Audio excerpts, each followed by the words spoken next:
Okay, this is ano ba yan? Unboxing video. Nako, after nung Yes Magazine, what's that? Gadget Magazine. I-unbox na natin ang Yes Magazine Today issue. Wala to sa book sale store sa SM City.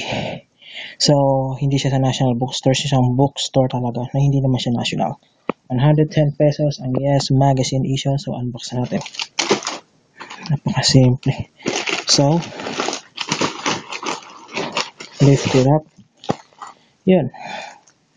Ito ay issue ngayong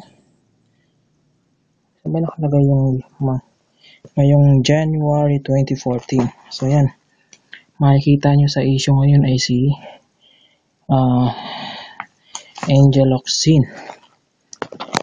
Sa tungkol sa nangyari sa Yolanda, mga nag-repack na mga artista. And then, dami ha.